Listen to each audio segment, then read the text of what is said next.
I'm Sheri Good. I was detained at Queen and Spadina for 4.5 hours. Prior to that, actually, a friend of mine and me were walking along Queen Street, which we live on Queen Street. We got stopped at Queen and Bay. Our bag, his bag was gone through. We got as far as the Sheraton Centre, and about 12 cops jumped out of a van, surrounded us, pushed him against a wall.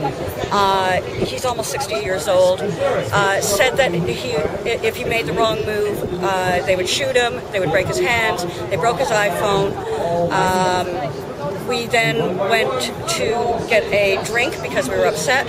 We were walking back home. We saw a peaceful protest at Queen and Simcoe, joined in, ended up being kettled for 4.5 hours at Queen and Spadina in the pouring rain. I did not give myself up for arrest, so I stood there the entire time. We were wet, we were cold, we weren't told anything, we were never told to disperse, we were never given a chance to disperse. The cops at the south end had said to walk north if you want to leave. There was another row of riot cops at the north end, so you couldn't go anywhere. It was dehumanizing. There was no communication whatsoever. Even when they were told us we were allowed to leave, I had to get it via basically broken telephone because they weren't using their cannons or anything else to inform us of what was going on.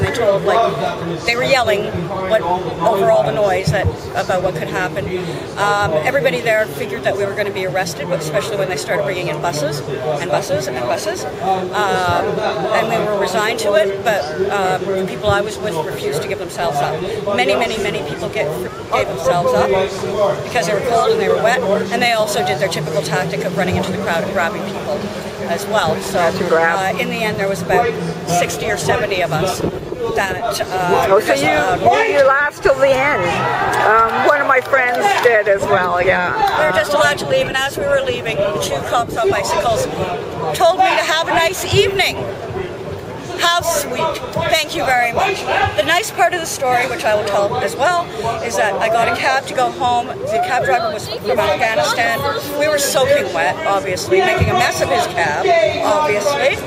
And he said he was from Afghanistan, told us all about how the Afghanis had taken over the police stations in Afghanistan, and that if he hadn't had 5 babies at home, he would have been out on the street. I had to go up to the apartment to get money to pay him, and he refused our money and said we were heroes. And so I gave him whatever money I had, and that was a nice part of the evening. Oh, that's yeah, great. So, anything else that you wanted to say? Sorry? Anything else? I appreciate all the alternative news. One thing to any young protesters out there, 20 years ago I was out on the streets protesting for gay rights, women's rights, choice. They told me that it didn't work. I tended to believe them, and look where we are today. We have women's choice. Gay people are getting married in my country, and I'm very proud of that. We have, instead of Pride Day being a demonstration, it's a celebration. That's a wonderful thing as well. So keep on going. Don't give up. I gave up for about 10-15 years, and I'm back, and they're not going to shut me up. Okay, thank you very much. You're welcome. Broadcast news